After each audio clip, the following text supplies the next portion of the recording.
Sarah traversait le supermarché, mais son esprit semblait ailleurs. Ses problèmes semblaient trop importants pour elle, mais elle essayait de rester forte pour le bien de son fils unique, Matthew, 5 ans. Elle a soigneusement examiné tous les articles qu'elle voulait obtenir, car elle ne pouvait pas dépenser beaucoup.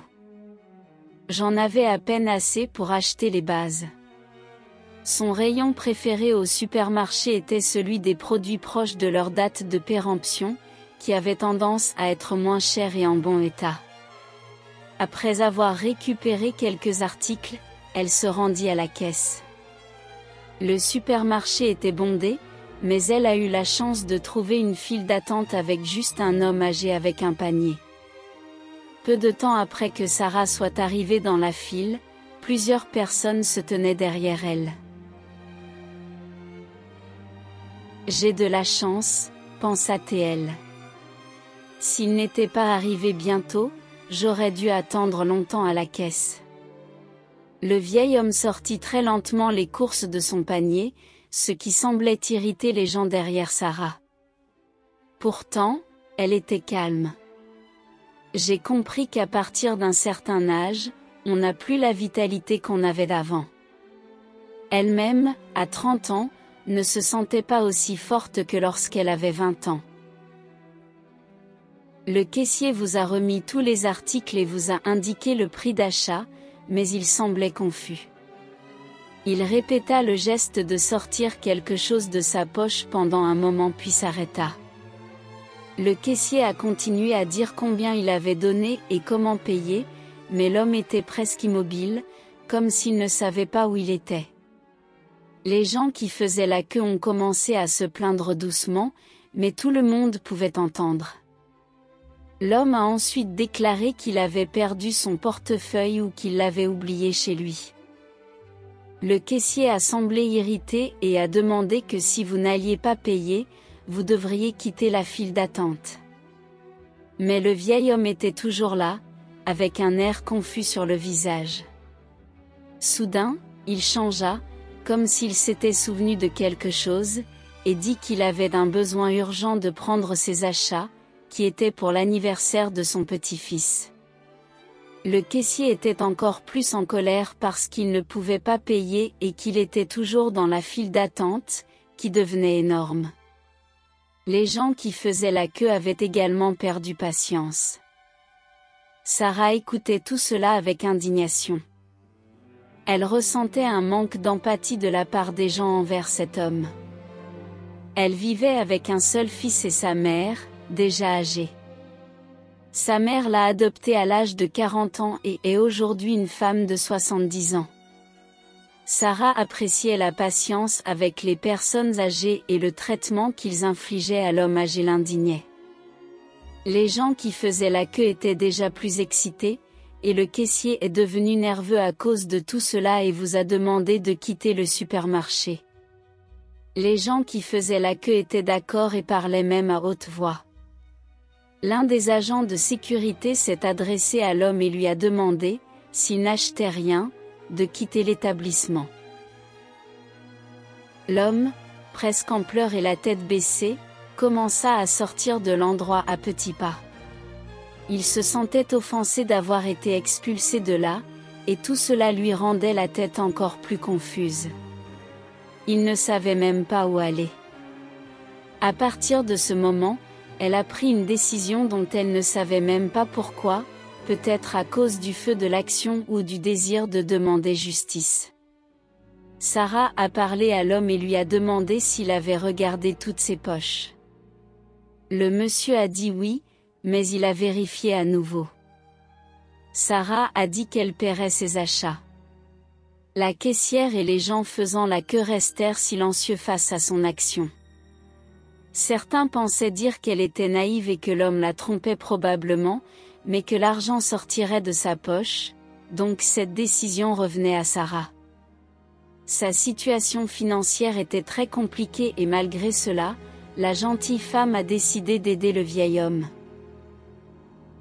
Nonato ne savait pas comment la remercier, mais elle accepta l'aide de l'étranger. Sarah a dépensé tous ses achats et a ajouté ceux du Seigneur. Le montant était assez élevé, mais elle avait l'argent. Cependant, vous devrez épargner et réduire certaines dépenses pour avoir de l'argent pour votre enfant. Avec les sacs à la main et maintenant loin du caissier, Sarah et l'homme qui se présentait comme Nonato étaient loin du caissier et de tous les gens en colère qui faisaient la queue. Les deux parlèrent pendant un moment et Sarah remarqua que Nonato semblait un peu confus. Il ne savait pas vraiment où aller ni certains détails de sa vie lorsqu'on lui demandait. Elle est restée aux côtés du vieil homme jusqu'à ce qu'il se rétablisse et sache où aller. Il était clair qu'il avait des problèmes de mémoire, peut-être la maladie d'Alzheimer. Après quelques minutes d'immobilité, Nonato mit ses mains dans sa poche et se souvint d'un morceau de papier qu'il gardait. « C'est l'écriture de mon petit-fils », a-t-il déclaré. Sarah regarda le papier et l'adresse était écrite avec le nom complet de Nonato. Elle pensait que ce devait être son adresse. Son petit-fils aurait pu le mettre là au cas où il se perdrait. Sarah connaissait toute la ville et savait où se trouvait cette rue. Ce n'était pas très loin. La femme a dit qu'elle aiderait Nonato avec les sacs lourds. Ce n'était qu'à 4 pâtés de maison du supermarché. Pendant qu'il marchait, Sarah remarqua que l'écriture du petit-fils de Nonato était très belle. D'après ce que vous avez dit, vous avez laissé entendre que votre petit-fils était un enfant, mais ce n'était certainement pas une écriture d'enfant. Peut-être que la maladie a affecté votre perception. Sarah est arrivée chez Nonato. C'était une très grande et belle maison.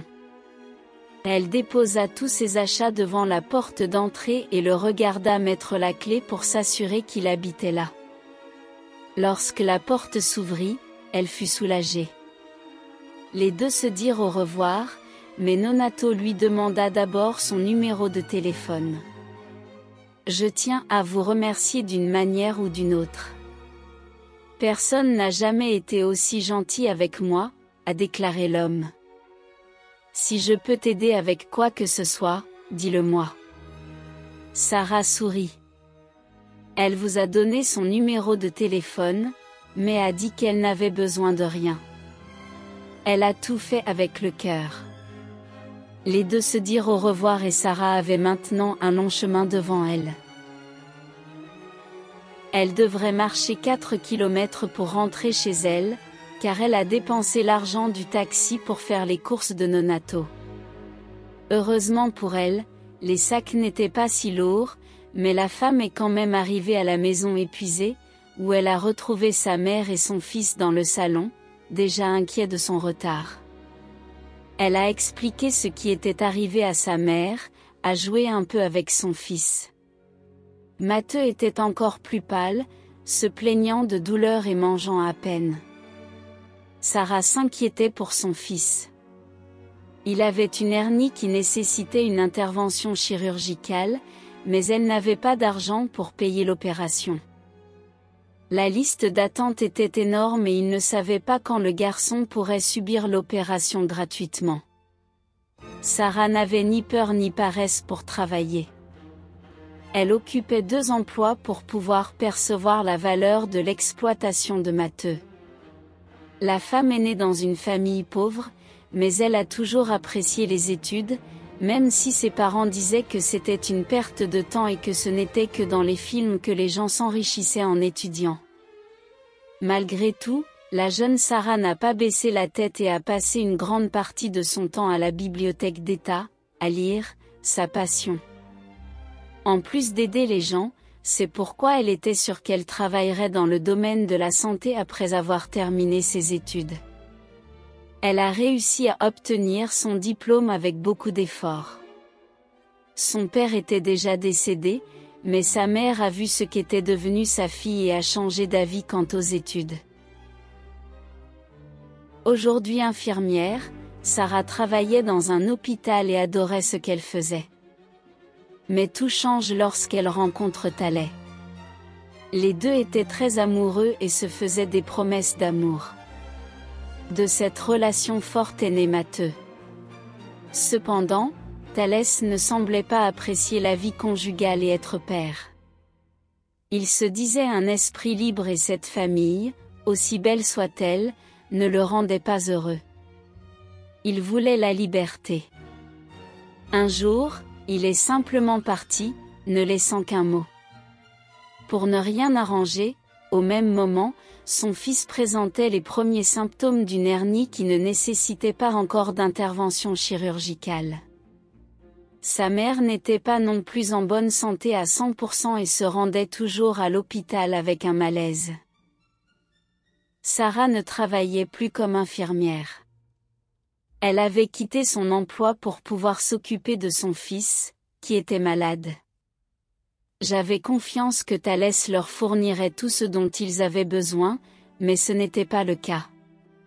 Ainsi, actuellement, la femme survivait grâce à la retraite de sa mère et à l'attention, qui était très faible, de Matthew. Par conséquent, elle a travaillé comme livreuse de nourriture pendant son temps libre et comme serveuse dans un restaurant, sans parvenir à trouver un autre emploi dans son domaine. Sarah s'est réveillée le lendemain au son de la sonnerie de son téléphone portable. C'était un téléphone inconnu. La femme a répondu et un homme parlait à l'autre bout du fil. Il a dit qu'il s'appelait Marcelo et qu'il était le petit-fils de Nonato, son grand-père. Il a parlé d'elle qu'il avait aidé à payer les factures et à le ramener à la maison sain et sauf. Marcelo l'a remercié. Son grand-père présentait des signes de démence et avait disparu de la maison à plusieurs reprises. Comme il s'occupait seul de lui, Marcelo faisait ce qu'il pouvait pour assurer la sécurité de son grand-père, mais il trouvait toujours un moyen de s'échapper. C'est pourquoi le petit-fils a mis des papiers avec son adresse sur tous les vêtements de l'homme. Il était très reconnaissant et voulait rembourser ce qu'elle avait dépensé au supermarché. Malgré son insistance, Sarah refusait à chaque fois. Ainsi, sa dernière demande était qu'elle et sa famille aillent déjeuner chez son grand-père le week-end. Sarah était gênée, mais acceptait ce qui faisait célébrer Marcelo. Le jour du déjeuner arriva. Sarah, sa mère et son fils sont allés chez Marcelo et son grand-père. Tout le monde a été bien accueilli et la table était prête et pleine de nourriture. Sarah avait l'impression d'être dans la salle à manger d'une scène de feuilleton. Marcelo a répondu que c'était pareil, mais qu'elle devrait le manger, car dans les feuilletons, ils prennent juste une bouchée et partent en disant qu'ils ont quelque chose à faire. La bonne humeur de Marcelo a fait sourire Sarah et la suite de la conversation s'est déroulée naturellement. Tout le monde était à l'aise, discutant et échangeant des histoires de vie. Cependant, le petit Mathéus n'avait pas l'air bien et bientôt le garçon eut des vertiges et faillit s'évanouir. Sarah tenait son fils dans ses bras et était désespérée. C'était de pire en pire chaque jour. Marcelo prit le garçon dans ses bras et l'examina. « Ne vous inquiétez pas, je suis médecin, dit-il. » Après l'avoir examiné, Marcelo a emmené le petit Mathéus dans ses bras jusqu'à la voiture et lui a dit qu'il devait se faire opérer de toute urgence. Ces mots ont donné à Sarah des frissons dans le dos et une peur pour la vie de son fils. Marcelo, Sarah et Matteu se sont rendus à l'hôpital où ils travaillaient, tandis que Nonato et la mère de Sarah sont restés à la maison. Chaque seconde passée en salle d'opération semblait être une éternité pour une mère qui attendait son fils. Sarah priait et pleurait, elle ne savait pas quoi faire d'autre. Quelques heures plus tard, Marcelo a quitté la salle d'opération. Ce fut une réussite, son fils était hors de danger. La mère a pleuré en serrant Marcelo dans ses bras. « Ingratitude, je ferai tout pour te rembourser, promis, dit Sarah. mais Marcelo a dit que ce n'était pas nécessaire. Il supporterait toutes les dépenses. Sarah n'arrivait pas à y croire. Elle a juste aidé cet homme sans aucune prétention, sans rien attendre en retour, mais en retour, ce petit geste a sauvé la vie de son petit Matteo. Sarah était à côté de son fils lorsque Marcelo a reçu un appel et est sorti en courant. Il n'a rien dit et s'est dirigé vers sa voiture. Sarah trouva son attitude étrange, mais resta à côté de Matteo. L'aube est passée et le soleil se levait déjà dans le ciel. La mère de Sarah s'est rendue à l'hôpital en larmes, disant que c'était de sa faute. Sarah lui a demandé de se calmer et de tout expliquer. Lorsqu'ils partirent avec Matteo, elle et Nonato restèrent seuls un moment. La femme est allée aux toilettes, mais lorsqu'elle est revenue, l'homme n'était plus là. Elle fouilla dans toute la maison et dans les rues adjacentes, mais au moment où elle la trouva, le pire était déjà arrivé. Nonato a quitté la maison perplexe et a traversé une rue alors que le feu était vert pour les voitures. Le conducteur a freiné, mais cela a suffi à provoquer un accident. Il est désormais hospitalisé dans un état grave. Sarah a confié Matteo aux soins d'une infirmière et a rendu visite à Marcelo. Elle essaya de le consoler, mais il ne dit rien. Sarah avait peur qu'il la blâme, elle et son fils, car sans eux, son grand-père n'aurait pas quitté la maison. Malheureusement, il n'a pas survécu. Nonato est décédé aux côtés de Marcelo. Ses derniers mots furent pour remercier la gentille femme qui l'avait aidé. Lors des funérailles, son petit-fils est resté silencieux, comme si le sang n'avait pas encore coulé.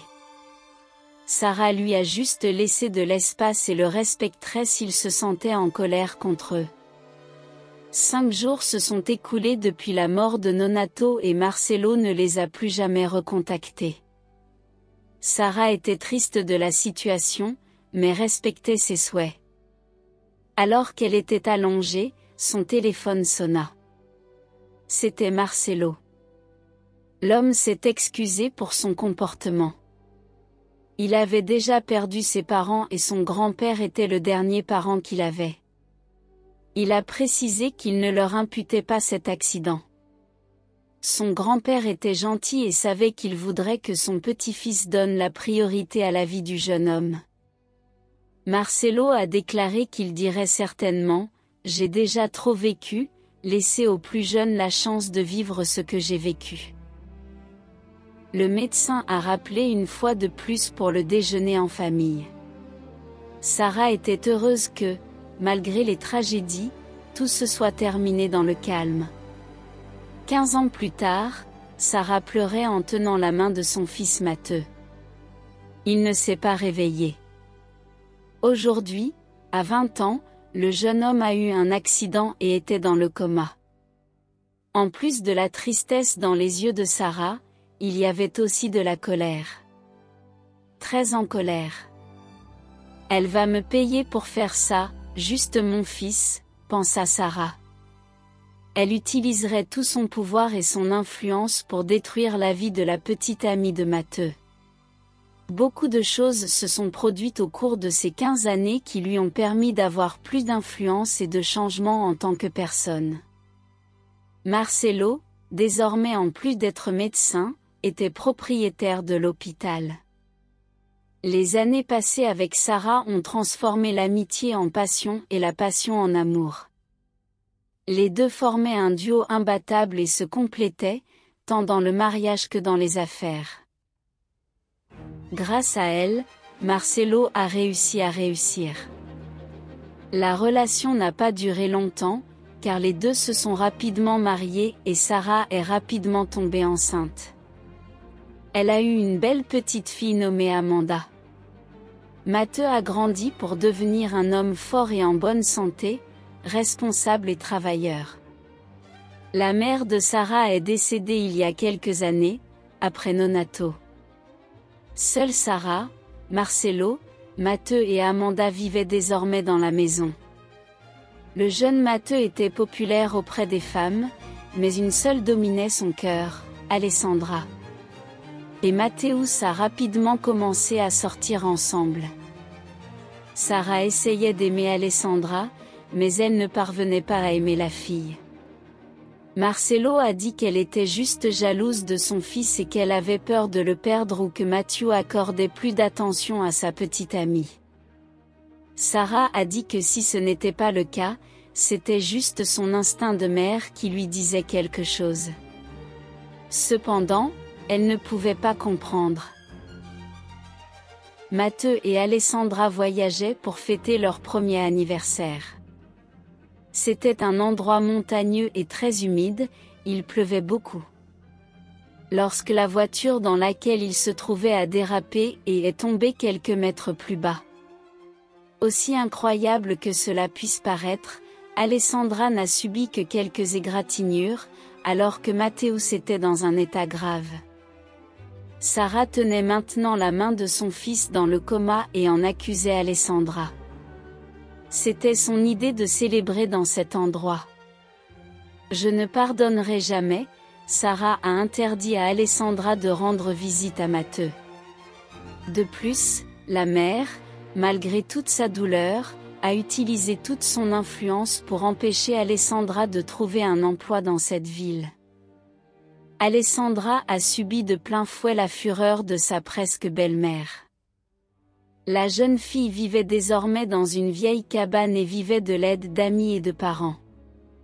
Même si ce n'était pas de sa faute, elle s'est reproché l'accident. Un an s'est écoulé depuis que Matteo a été hospitalisé et Alessandra n'a plus jamais eu de nouvelles de lui. À la surprise de la jeune fille, Marcelo se rendit chez elle. Il regarda la jeune fille avec pitié et lui dit qu'il devait lui parler, mais dans un autre endroit. Alors que les deux étaient dans la voiture, Marcelo s'est excusé pour sa femme. Elle n'a pas toujours été comme ça, mais je sais qu'il y a encore de la gentillesse en elle. La douleur de presque perdre un enfant a dû la rendre folle. S'il vous plaît, pardonnez-nous. Marcelo s'est arrêté devant sa maison. Sarah était à la porte, immobile, les yeux rouges de larmes. Les deux se retrouvèrent face à face. Alors Sarah a demandé pardon. Voir votre fils dans cet état vous a fait changer, et elle a dû mettre toute cette douleur quelque part ou quelqu'un. Elle a donc rejeté la faute sur Alessandra. Mais il n'y avait personne à blâmer. À cause de moi, le grand-père de mon mari est décédé, mais il m'a pardonné. En fait, il ne m'en a pas imputé la faute. Marcelo a toujours été un meilleur être humain que moi. J'ai beaucoup de défauts, mais à cause de cela, j'ai fait souffrir quelqu'un d'innocent. Je ne peux pas retourner dans le passé, mais j'ai parlé à tous ceux que je connais, et tu trouveras un travail où tu veux. C'est le moins que je puisse faire. Alessandra a tout entendu, mais elle ne pouvait toujours pas aimer Sarah. Elle seule savait ce qu'elle avait vécu cette année-là, sans pouvoir travailler, vivant de grâce et loin de l'homme qu'elle aimait. Sarah, j'ai remarqué dans son regard qu'Alessandra ne lui pardonnerait pas, mais elle avait autre chose à dire. En fait, cela montre que Sarah a ouvert la porte et que, assis sur le canapé, Matthew était réveillé. La femme accourut dans les bras de son amant et l'embrassa. Elle était si heureuse de le voir réveillé. Matthew s'était réveillé un mois après être tombé dans le coma et avait immédiatement demandé Alessandra. Cependant, Sarah a déclaré qu'elle avait déménagé dans une autre ville et qu'elle avait épousé un autre homme. Matthew s'était dévasté et a souffert pendant des mois. Marcelo ne supportait plus de voir sa femme devenir cette terrible personne. Elle n'était plus la Sarah gentille et serviable qu'elle était autrefois. Après l'avoir prévenue que si elle ne changeait pas, il demanderait le divorce, la femme a finalement réfléchi à ses actes et a réalisé ce qu'elle avait fait de mal. Son attachement à la douleur lui faisait souffrir son fils et la femme qu'il aimait. Le jeune couple était à nouveau ensemble. Matteo a quitté la maison et vit désormais avec sa fiancée Alessandra. Pendant des mois, le fils n'a pas parlé à sa mère. Pour Sarah, c'était la pire punition possible, avoir un enfant vivant qui ne vous parle pas. Elle avait sa petite fille Amanda, mais une partie de son cœur avait disparu lorsque Matteo a arrêté de lui parler. Elle regardait l'album photo de son fils. C'était son anniversaire. Sarah aurait aimé pouvoir lui souhaiter un joyeux anniversaire, mais il n'a jamais répondu. Les larmes sont tombées de vos yeux, mais votre douleur a été interrompue par un coup frappé à votre porte. Après avoir essuyé ses larmes, la femme ouvrit la porte. Matteo était là, avec Alessandra à ses côtés. La femme avait un léger ventre de femme enceinte et un beau sourire sur le visage. Matteo souriait également et disait « Salut maman ». Sarah n'a pas pu retenir ses larmes et a serré son fils dans ses bras, mais en même temps elle a pris Alessandra dans ses bras.